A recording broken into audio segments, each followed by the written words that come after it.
In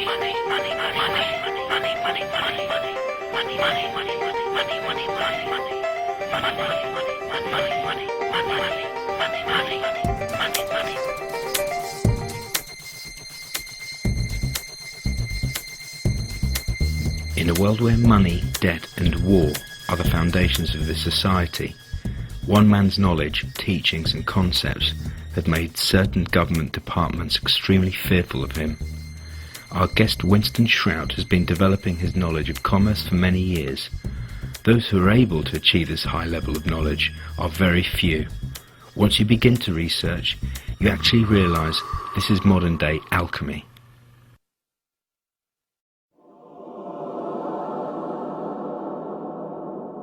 Winston, just to kind of bring us into this, how did you get into commercial redemption and commerce as a whole? It had to do with an interest. Believe it or not, my interest was actually in scripture and theology. Right. And I had been a student of that for all of my life. And then as I came later on in my life, I had an opportunity to come upon this information, and then I saw such a close parallel of commerce to scriptural truth, although it's not the same thing. It's a very, very close parallel, and then I started to study the mirror and found out that commerce was a mirror of truth.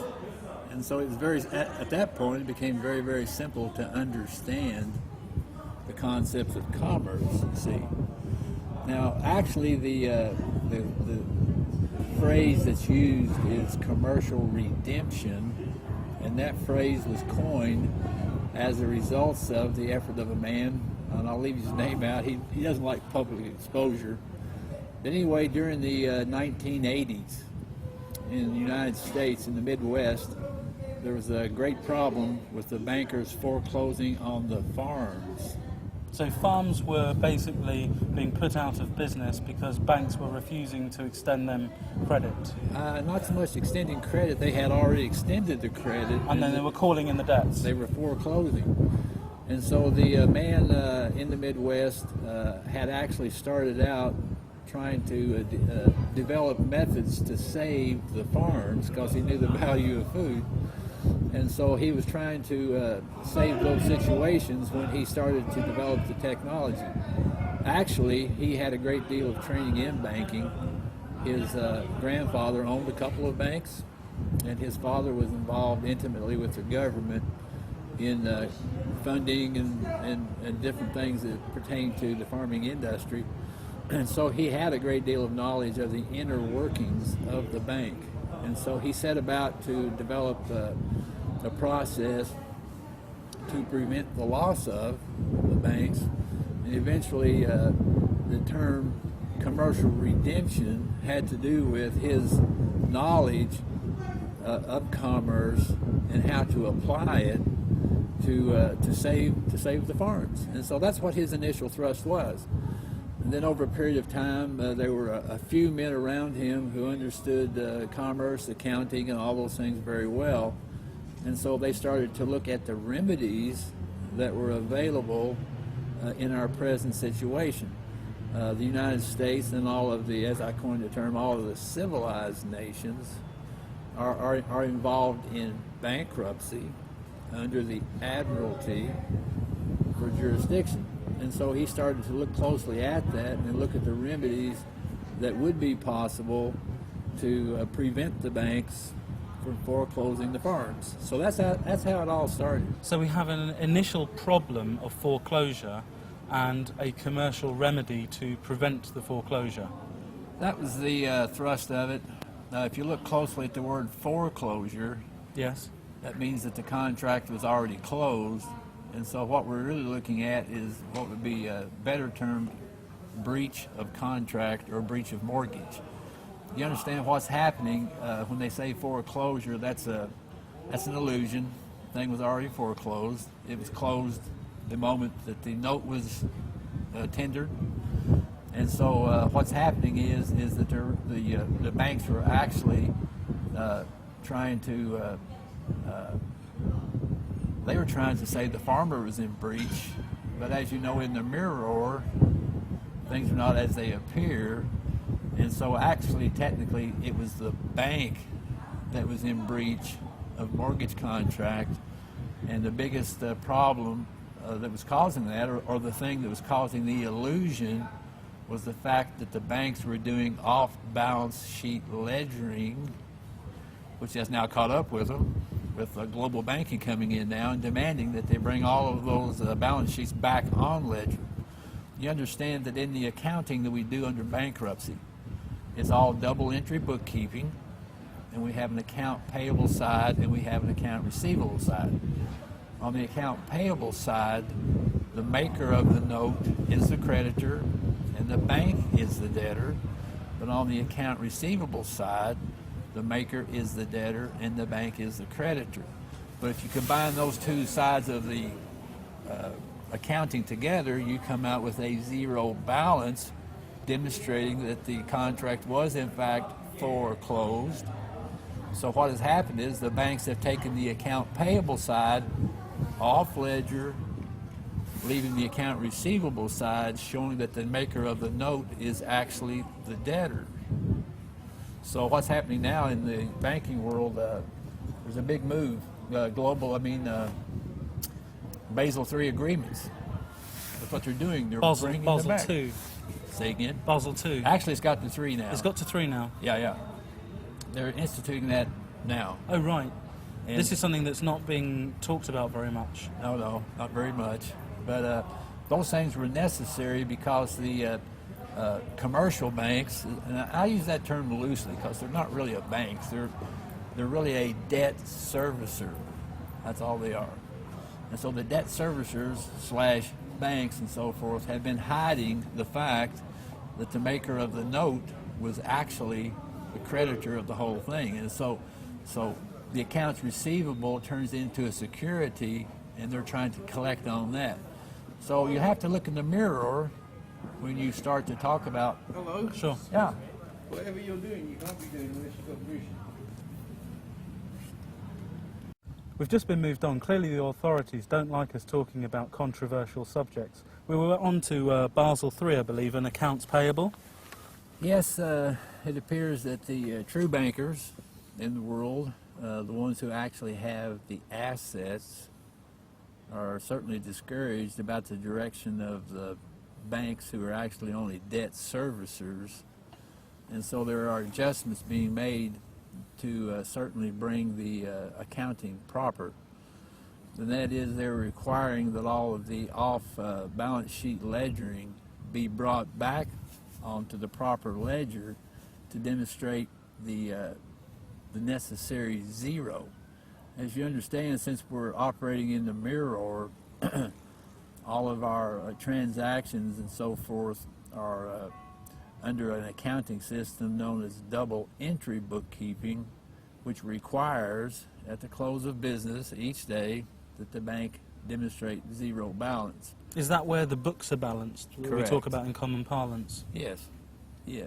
See, since we're operating under admiralty jurisdiction and bankruptcy, our procedures are in equity, which means that the accounting must demonstrate that fairness has been done to all parties, and the only way that a fairness can be demonstrated is if the account payable and the account receivable side demonstrate a zero balance. It goes back into physics for those who might be interested in looking at zero field theory. I mean, certainly physicists understand that. I was talking to a physicist one day, eminent physicist, and I was talking to him about all these accounting things in commerce, and he was scratching his head. He says, "What's that all about?" I said, "Well," I said, "you understand zero field theory?" He said, "Well, oh, yes." He says, "I understand that." I said, "It's the exact same thing. All things must go back to zero." And you can see it in nature everywhere you go. For instance, the River Thames over here, it flows out to the sea because in nature, everything has to come back into harmony. And where there is an imbalance, it will seek its own level. So it's the same way in accounting. We have to have these things, or otherwise there is an inequity and there is no fairness. Recently there has been a big wave of foreclosures in America again. this time with homeowners. Are there many people that are now using this technology you're talking about to protect themselves? Yes, it's starting to. That's the reason why we're doing our solutions in commerce, is so that people will be educated as to the true nature of the transactions and so forth they're doing. Most people generally don't even conceptualize of the principles of commerce, and so we have been trying to educate and bring these things to their attention so they can act correctly in commerce rather than just act in ignorance. And so yes, it is starting to catch on.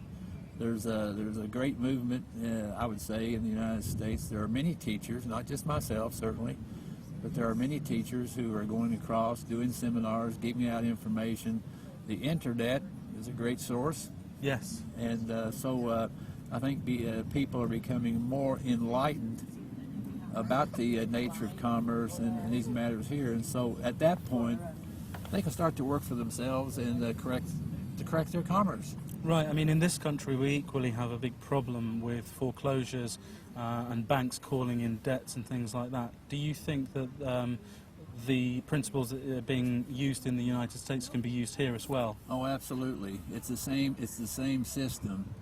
And like I say, since the 1980s, we have been struggling on the grassroots level, trying to correct these problems and find the remedies and so forth. But now, thank God, Basel III has come in and is forcing the debt servicers / banks to bring the ledger back on for our inspection. And so we have great and high hopes of the results of the Basel III agreements. And in the United States, it appears at this point that all of the smaller banks and most of the larger banks are compliant. The one which is not compliant is the private bank known as the Federal Reserve Bank, Right. which appears to be absorbed into the Treasury. And so hopefully in the United States and here in the United Kingdom and other places in the world, we'll have proper banking. Right. Now, in the United Kingdom, when people buy a house, this is quite an interesting subject. Do they actually buy a house and own it, or what is the proper commercial description of what they're actually doing? Okay, let me describe that. In order to buy and sell, now listen to the words, buy and sell. In order to do that, you have to have a substance with which to do an exchange. And since we have gone into bankruptcy and are using a fiat currency, it is impossible to buy and sell. What is happening is actually we are transferring liability on a title. See? And so when you go and the word that we use under this system is purchase. Right. Now, you've just used a lot of terminology that the man on the street might not actually be familiar with because it's not spoken about in broad circles. What does what you're describing mean for the ordinary man on the street? Well, again, my original understanding and education was in theology rather than commerce, and so it all goes back to the technologies of redemption of sin. See, in theology we use the word sin, and in commerce we use the word debt. Are they in some way interchangeable? They're the same word. They are the same word. If you look in King James Version of the Bible, the Lord's Prayer, wherein he says, "Forgive us this day our debts as we forgive our debtors." Now, those are commercial terms. Those are not theological terms. And so you see the importance of King James Version to describe the correct way to carry on commerce, perhaps. And anyway, the study that I had done in theology certainly assisted me to understand these commercial principles in greater depth. And so the man on the street, I usually say, someone will ask me, how do I study commercial redemption? And I always say, go read King James Version. because that will adequately demonstrate the principles of commerce so that a person could more successfully operate in commerce. Which parts of that particular version are of most importance for people to look at? Well, probably the New Testament. And sometime perhaps we can have a discussion on some of the technology and so forth on there. The parables and so forth that are given will give examples of how a person would properly conduct themselves.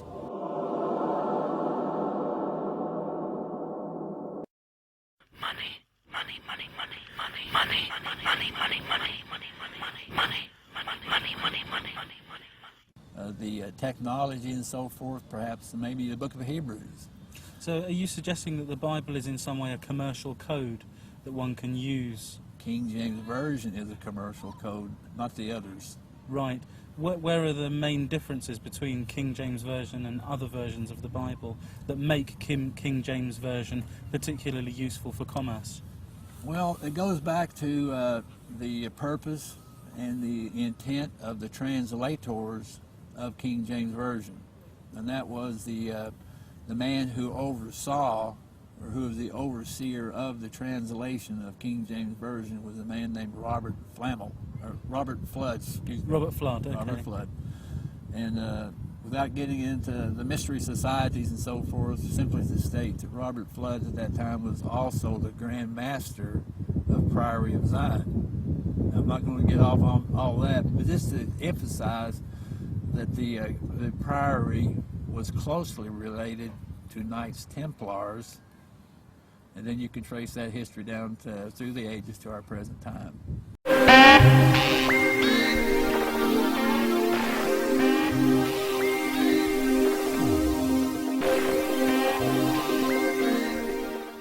So you're saying in the United States you actually operate under an English common law system? Well, actually they did, but since 1933 there is no common law.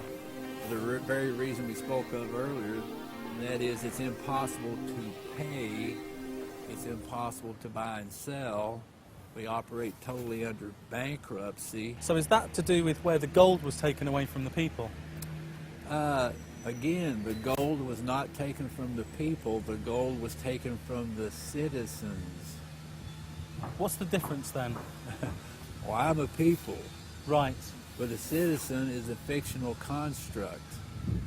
Now, if you go back, for instance, into your era in the United States with the what they call the Civil War, Right.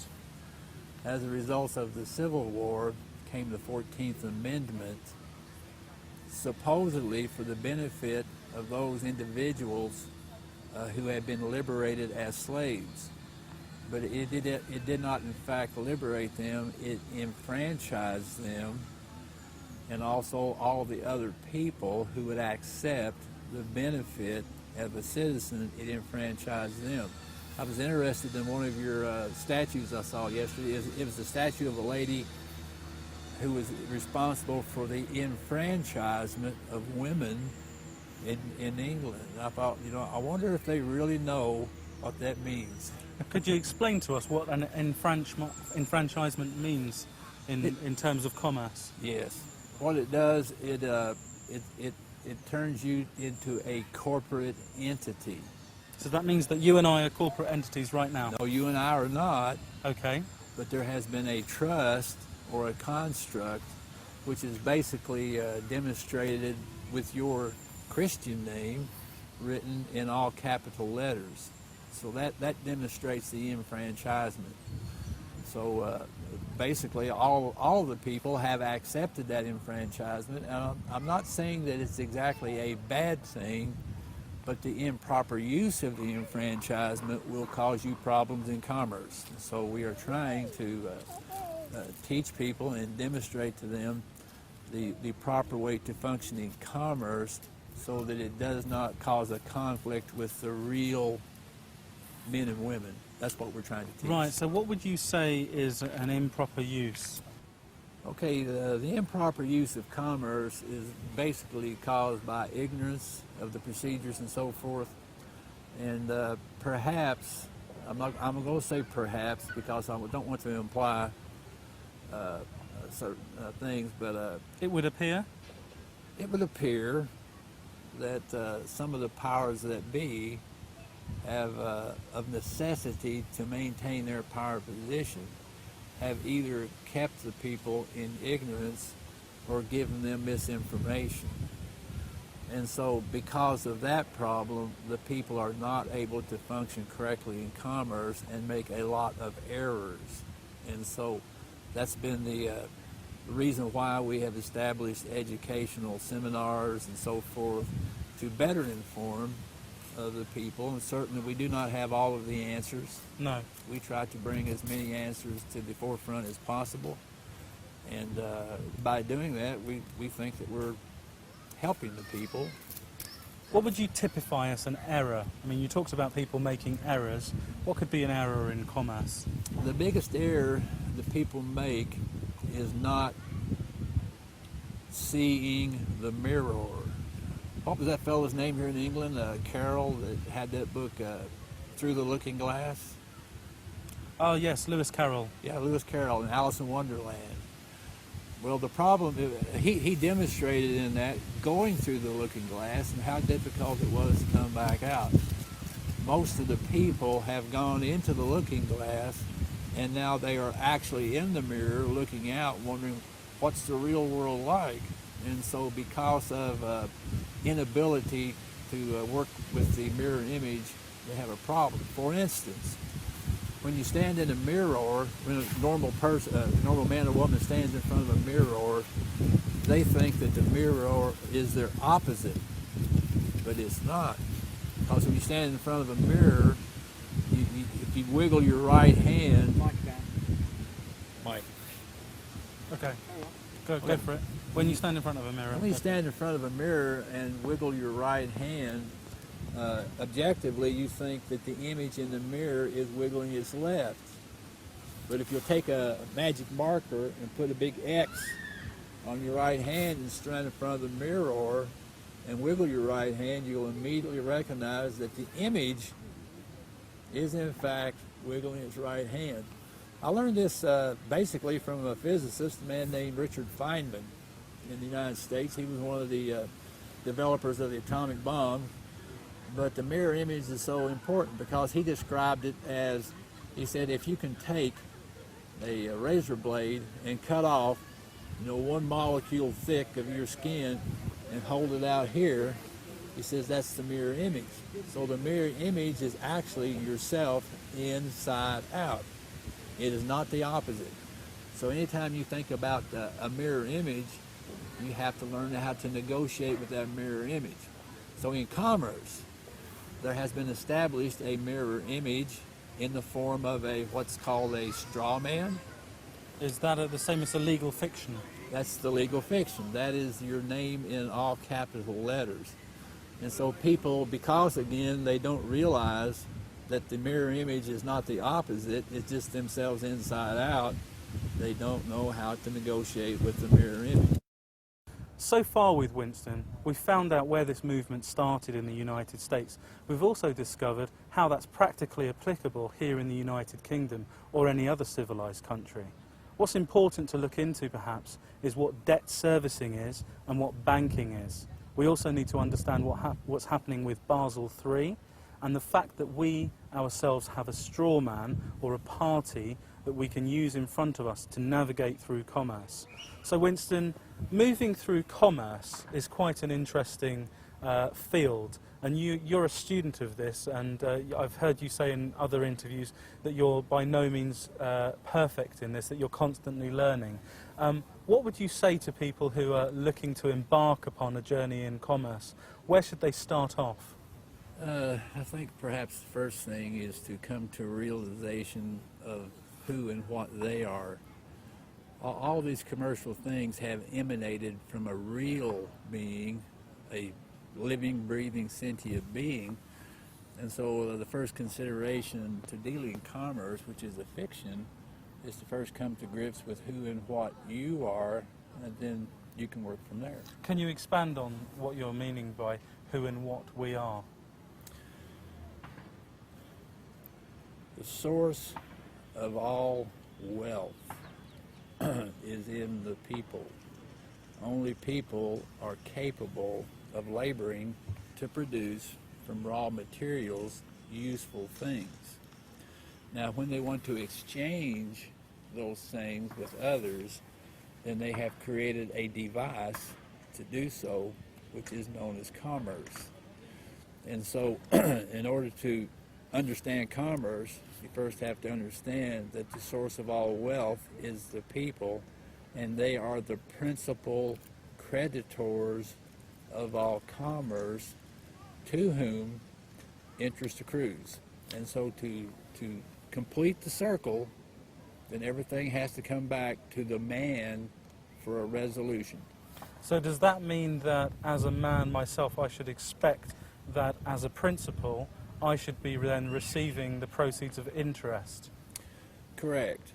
But I'm not getting that at the moment, am I? You may or may not be. Well, I can say I'm not. Okay, you're not then. And a lot of times people look at that, from the standpoint of dollars and cents or pounds and shillings or whatever you call them here. Pounds and pence. But most of those things are basically returned in the form of benefit privileges, which are very valuable to the people. But the main problem in commerce that people are having with the benefit privileges is they do not know how to adjust the accounts so that there is equity in commerce. Now, the concept of a benefit privilege, I think, is an important one to drill down on for those who don't understand what a benefit privilege is. Could you give me an example of a benefit privilege? Now, the concept of a benefit privilege, I think, is an important one to drill down on for those who don't understand what a benefit privilege is.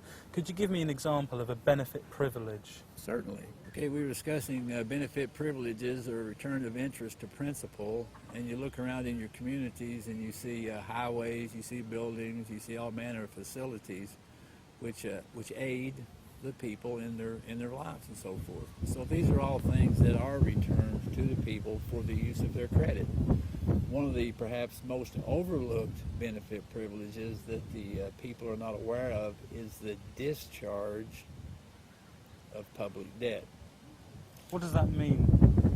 What that means is that the people, well, let's put it this way, historically in the United States, in 1933, the government declared a bank emergency for good cause, and then at that point they took up, or in a way they took the gold from the citizens, and in its place the remedy they gave for payment was no longer payment but discharge.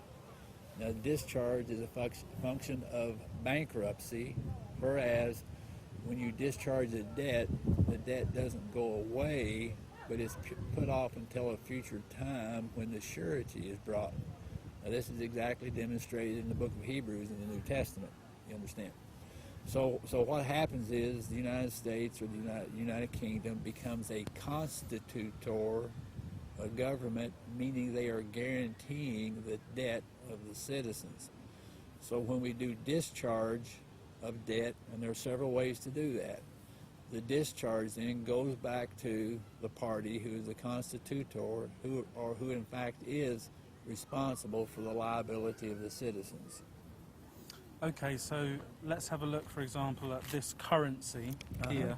Now, earlier when we were speaking, I spoke of this as a banknote, and you corrected me. What is this then? If it's anything like the Federal Reserve note, it's most likely a perpetual annuity bond.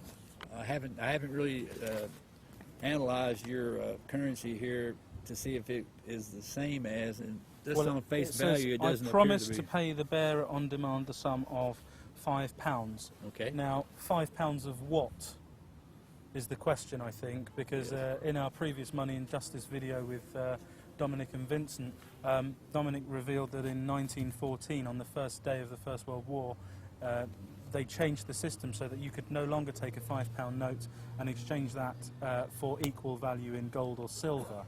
Now, what you will now get back is a £5 note. Mm-hmm. So when I give you a £5 note now, what am I actually giving you? Is that something of value? It could be. It depends on what credibility I would give to that instrument. Once we got involved in fiat currencies and so forth, we started to comply with law merchant law. Now, law merchant law is a very old law, and it's the law that's demonstrated here in these maritime museums. Whereas, because of the difficulties of trade and of commerce and so forth, they had to start using paper instruments because of the difficulty of using gold and silver. For instance, if gold is transported across the land and the wagon breaks down, you can still retrieve the gold. But if you put gold onto a ship and send it across the deep ocean and the ship sinks, the ability to recover the gold is kaput.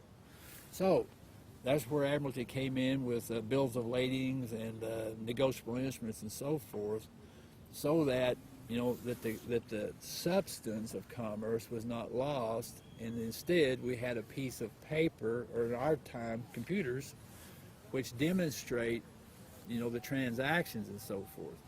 So paper money is as good as gold as a medium of exchange if it's properly used. Now, we've had problems with currency recently. Would you suggest that would indicate improper use? I'm not sure exactly what problems you're experiencing. Well, for example, the value of the dollar going down greatly against other currencies.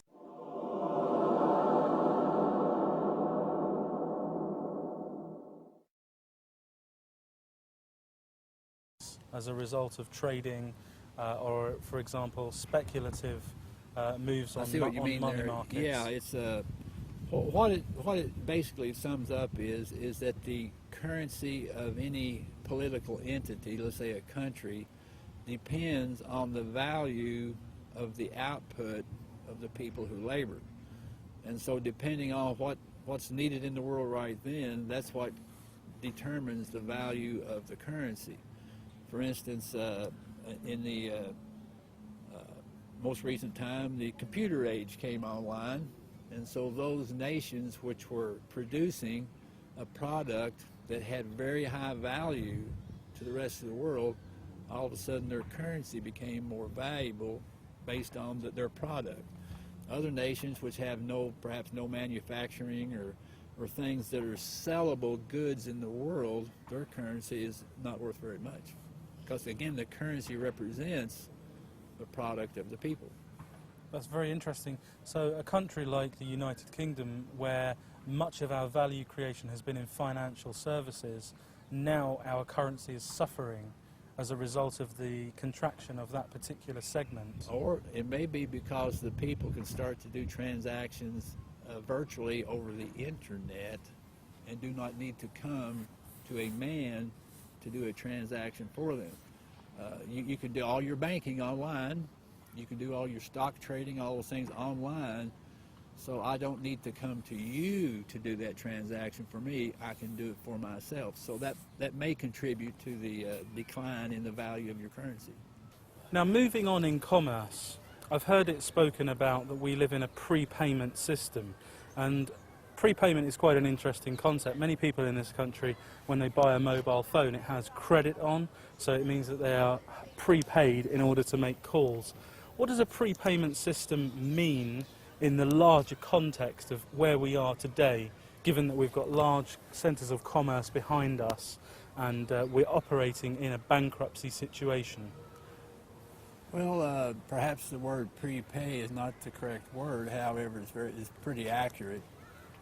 As I mentioned, the system of whereas the citizens have the opportunity of discharge of public debt, that basically encompasses the concept of the prepay and so forth.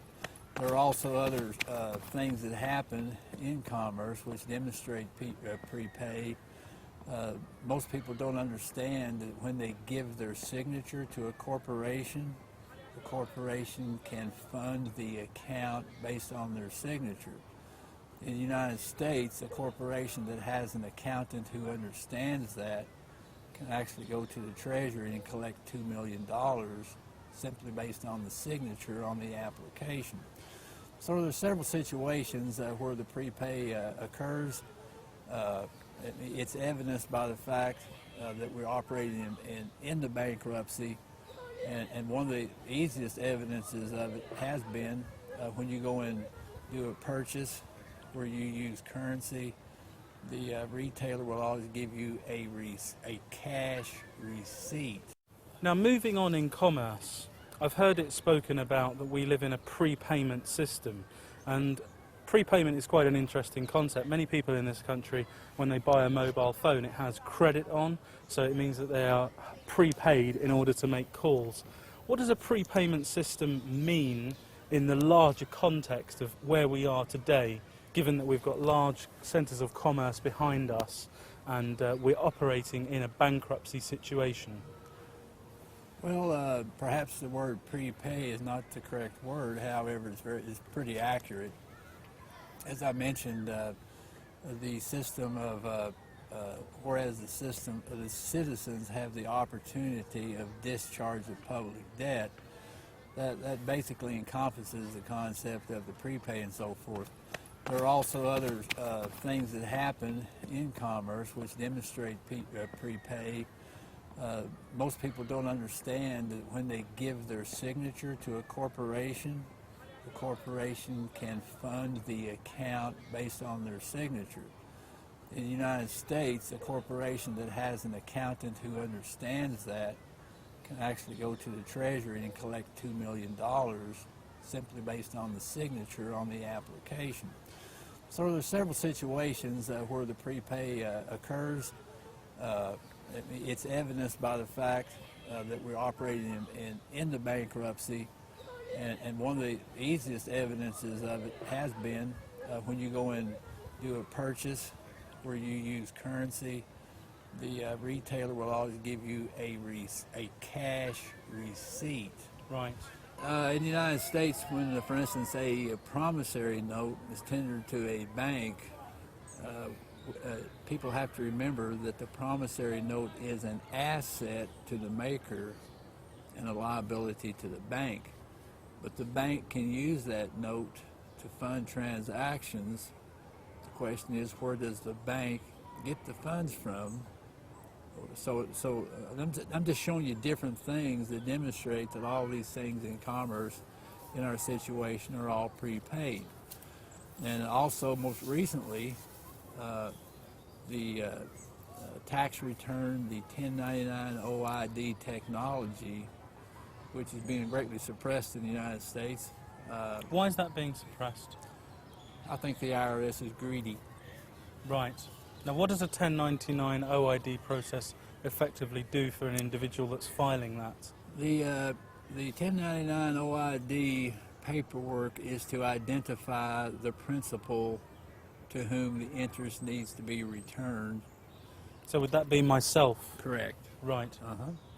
And so what's happening is that when funds go into the retail or many times go into the bank, see, all these things that happen in commerce should be passed back to the Treasury for the national debt. The banks retain those things, the retailers many times retain those things, and are holding them in a suspense account. And so the maker or the man is looked at as if he has abandoned the funds because he's not claiming them, he's not using them, so therefore he's abandoning the claims. So those claims in Admiralty Maritime fall under salvage law, and so the banks are simply holding those things in a suspense account, until someone steps forward to claim them. Is that what a 1099 OID process is there to do then? Yes. To claim back funds from the salvage suspense account? Correct. And so the OID identifies the funds, and then there is a tax return. Now, most people don't realize that the title on the tax return form, it does not give you the whole title. The real title to the 1040 is return of interest to principal. And What typically is written there then? this says tax return. Right. And so again, the full title of the document is Return of Interest to Principal, which is the method to go back and reclaim the value that has been put into the public by a man or woman. And people typically don't understand that, and they also don't understand how to properly fill out that form. But a 1040 form is simply a salvage claim. So effectively, individuals that are watching this can study very deeply all of the things that we're talking about and effectively receive what is due to them as a principal back in terms of money or currency. Correct. And they're free to use that however they choose. But is it true that they must also pay tax upon that when they receive that back? Okay, any tax accrues to whom? I don't know. Back to the principal. So regardless of how many times you use the same money, if it's a taxable event, the tax is the interest on the transaction, which will be returned in the next claim to the principal. All interest must go back to principal. So theoretically, if everyone were to start using this technology, what effect would that have on the economy? Inflation would go away. There would be no more inflation. And that would be quite a good thing, I would think. Yes. Inflation is a hidden tax because the inflation devaluates the value of the money which has been given to the people as a remedy or as a use. And so if you can stop the devaluation of the dollar or of the pound or whatever and stabilize, then we don't have these problems with competition and the constant seesaw that goes on in the retail world. So again, inflation is simply a hidden tax levied on the people. And so if you can do away with inflation, then all of a sudden a lot of the tax problems go away. Is that one of the good things of the Basel III movement now? I think it should evolve into that. So if people are interested, then they should study the Basel III Accords, which are basically there to see proper accounting practice, bring all items back onto the balance sheet so that the books are in fact balanced with a zero at the close of business effectively. But we lack the idea of making it better, but we just can't be bothered. So what more can we do?